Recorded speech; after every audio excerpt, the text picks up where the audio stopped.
¿Cómo les va? Viernes de debate 24 de abril. Bueno, en esta nueva forma de hacer periodismo por la cuarentena, el 26, pasado mañana se termina esta cuarentena. Seguramente de aquí al domingo el presidente de todos los argentinos la va a extender. Algunos dicen una semana, otros dicen 15 días.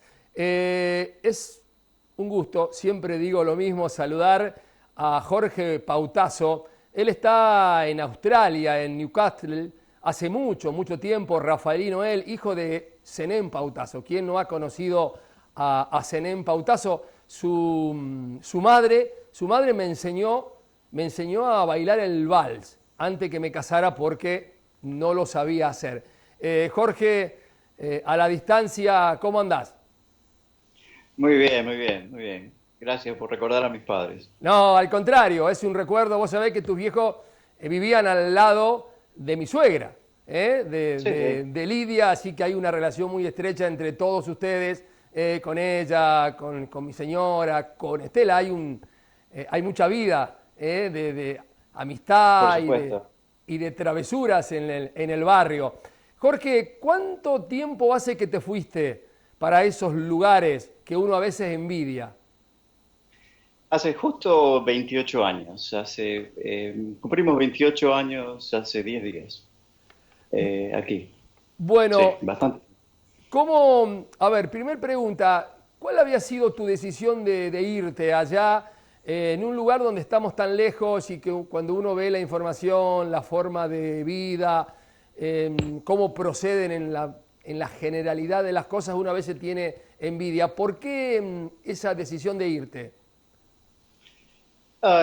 Oportunidades profesionales. Yo estaba trabajando en Patagonia y, bueno, la situación se había tornado dura con la hiperinflación. Después empezó el gobierno de Menem y se complicó la obra pública, etcétera, y había posibilidad de trabajo aquí en Australia, de desarrollo profesional, y yo pude revalidar el título y viajar legalmente con visa, y entonces pude eh, explorar. Y después, cuando vinimos acá, nos pareció que era lo que pensábamos o más. Entonces decidimos establecernos. Antes de irte para allá, habías ido a otro lugar aquí en el país, ¿no? Sí, sí, estaba en Patagonia, estaba en un pueblo que se llamaba Allen, cerca de Cipolletti, en la confluencia del Río Negro y Limay. ¿Sabés Eh, por qué te pregunto esto? Porque ayer cuando me daban un poco de letra, recordaban que tu viejo cuando vos decidiste ir allá al sur, se asustó, dice, no, ¿cómo se va a ir tan lejos? Y después la vida quiso que te fueras un poquito más lejos. sí, a las antípodas, básicamente. Bueno, ¿cómo era tu vida o cómo era la vida de ustedes, de toda la familia, antes del coronavirus y cómo es ahora? Y bueno, obviamente alterada en cuanto a las restricciones de movimientos.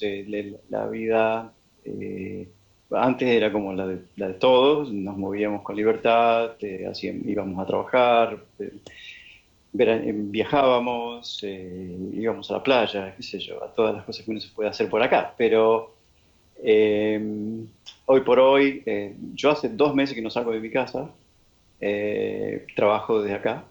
Mi hijo lo mismo, y mi señora no, porque ella trabaja en el hospital, trabaja en un laboratorio, entonces es un trabajador esencial y es la única que sale de la casa, y ya que está afuera también hace las compras, va al supermercado, a la farmacia, y nada más. Y bueno, nos tenemos que cuidar, y entonces estamos restringidos, pero es una restricción administrada del movimiento. O sea, no es que uno tiene que estar adentro de la casa, uno puede salir, puede seguir ciertas reglas, y ha funcionado, así que es un incentivo para seguir haciéndolo. ¿Cómo fue la llegada del COVID ahí a Australia y cómo actuó el gobierno desde el principio? Empezó con una persona que viajó directamente desde Wuhan. Acá viene mucha gente de Wuhan a las universidades. Y bueno, una persona que venía del centro infeccioso más grande, o el originario quizás, y entonces, bueno, empezó a contagiar, básicamente. Se detectó enseguida y el gobierno inmediatamente cerró las fronteras, todos los viajes que venían de China. Se cortaron todos los vuelos, se cerraron. Y a su vez empezaron a cerrar, cada día había otro país que se cerraba hasta que al cabo de una semana no entró más nadie. Excepto cruceros.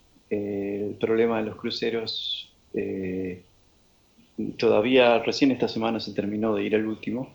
Y uno de ellos fue generador de 700 casos y 28 muertes. Eh, pero sí, hubo una reacción rápida y con mucho testeo en todos lados, con mucho seguimiento y, y con mucha coordinación a nivel de estados, que serían como si fueran provincias, y el gobierno central. Digamos, la política se puso a un lado y se trabaja en conjunto para resolver la situación.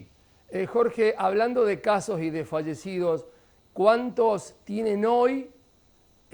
¿Cuántos, digamos, casos confirmados? Casos confirmados, el número exacto no lo tengo, es algo de 6.600 y, y fallecidos 78.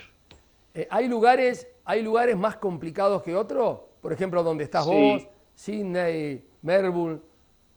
No, no es por ciudad, hubo algunos brotes, Sydney fue un foco grande, pero la mayoría fue todo adquirido por gente que volvía de viaje, eh, o los cruceros, que eh, hay varios puertos de cruceros en Sydney y tres cruceros muy grandes, llegaron tres cruceros que tenían 3.000 personas cada uno, con casos. Estuvieron anclados en Sydney y eso, digamos, esos casos se contaron, pero esa gente, digamos, mucha de esa gente se trató enseguida y después la otra, hay mucha gente que era internacional, que era de Estados Unidos, Canadá y viajaron para esos países. Eh, Eh, cuántos días llevan de cuarentena y cómo es eso de las salidas restringidas? ¿Qué se puede hacer a ver, lo más importante y qué no pueden hacer? ¿Qué es lo que no podemos hacer? Bueno, no se puede estar en grupos grandes, o sea, más de dos personas no se puede, no se puede estar juntos, más que puede haber una pareja puede salir, por ejemplo, a caminar, a hacer un poco de ejercicio, mantener la separación social, y, y básicamente es eso. Y después se puede ir al supermercado. En el caso de los supermercados, nosotros tenemos suerte porque a los empleados de la salud, como en el caso de mi mujer, tienen un horario especial, 2 días a la semana, a primera hora, a las 7 de la mañana, abren de las 7 a las 8, solamente entran ellos. Y entonces se pueden abastecer y tanto la policía, los bomberos, la gente del hospital, eh, se puede abastecer. Después, el resto de las cosas no, la gente no puede ir a visitar a nadie, no puede nadie ir a comer a la casa de nadie. Eh, Creo que es parecido a lo que están haciendo en Argentina en ese aspecto. ¿Se está utilizando el barbijo? No, no lo aconsejan el barbijo, nunca lo aconsejaron y casualmente lo han confirmado, lo confirman todas las semanas, que no es necesario y que no sirve para nada.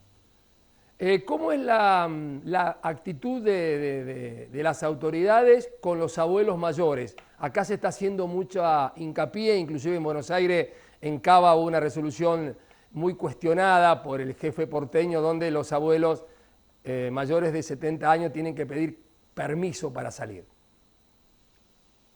Eh, bueno, la gente grande que vive en sus domicilios tienen las mismas restricciones que todos los demás. Hay muchas restricciones en los hogares geriátricos, establecimientos geriátricos o lugares donde se asila mucha gente de edad. Entonces hay obviamente restricciones para los que los visitan, que son muy pocos, pero pueden ir hasta una persona por día, puede ir un rato con unas reglas de sanidad y de higiene, etcétera, etcétera, equipo de protección y todo. Ah, pero y han pasado muchos casos. Hubo un outbreak la semana pasada en Sydney donde uno de los empleados no tenía síntomas y fue a trabajar y contagió 20 personas y 3 murieron.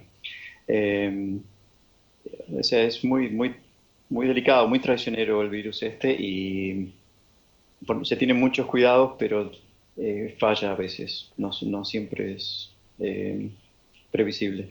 Jorge, ¿cómo es la actitud de los medios australianos ante la pandemia? ¿Le dan, digamos, total importancia, todos los días están con esta información o es un tema más dentro de la vida cotidiana?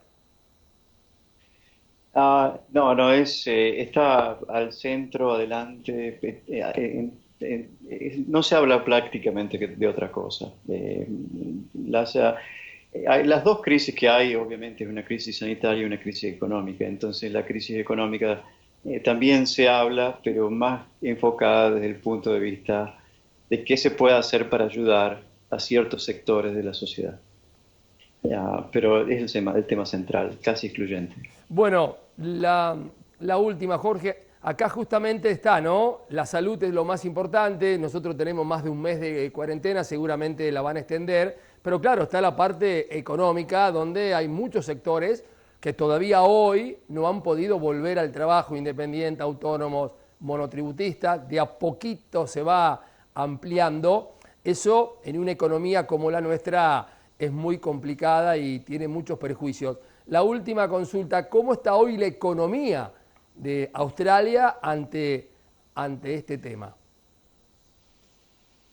Y está impactada, muy impactada. La bolsa cayó muchísimo. Bueno, hubo una recuperación, cayó un 38% y después subió un 25%, sí, o sea que queda todavía un 13% por recuperar, pero eh, esa es la parte, digamos, corporativa, pero los negocios que vos mencionabas, monotributistas, pequeños negocios, están todos cerrados y el gobierno prepara una alternativa para después de la crisis, digamos, el gobierno está pagándole los sueldos a los empleados a través de los empleadores, aunque no trabajen. El sueldo no es un sueldo muy alto, es básico y es único, no importa, es el mismo para todos. Pero es para que los dueños no despidan a los empleados y los tengan en sus libros y entonces cuando tengan que reabrir el aparato está armado, digamos, y empezar de nuevo. Hay una serie de medidas en que hacen mucho hincapié, ayudan a la gente a negociar contratos de alquileres para que la gente que son propietarios, si bien están perdiendo, de nada les sirve que se funda el negocio donde ellos viven donde ellos están trabajando, entonces ayudan a que se negocien los contratos, de que se difieran las rentas, que se prorraten por 3 años los pagos eso, los bancos están dando créditos a muy bajo interés, las hipotecas se congelaron por 6 meses, la gente no tiene que pagar hipotecas por 6 meses, etcétera. Todo ese tipo de cosas que son casi obvias, ¿no? Pero digamos, eso es lo que se están haciendo. ¿Desde cuándo están en cuarentena y hasta cuándo creen que la siguen? Y la cuarentena empezó más o menos hará 5 semanas y por lo menos van a ser 4 semanas más. Jorge, gracias por este contacto, un placer verte.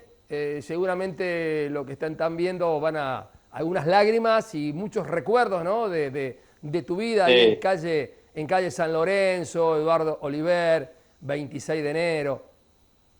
sí, sí. Hay muchos amigos, tengo entrañables amigos. Y es más, la semana que viene tendría que estar llegando a Rafaela, pero obviamente tuve que cancelar esto. Hasta el nuevo aviso. Abrazo grande, a la distancia. Gracias por este contacto. Igualmente, Y ojalá saludos nos, para todos. Perdón. Perdón, ¿cómo se dice? Ojalá que nos podamos ver acá pronto.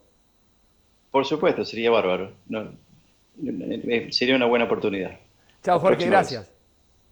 Chao. Jorge Pautazo, directamente desde Australia. Pausa.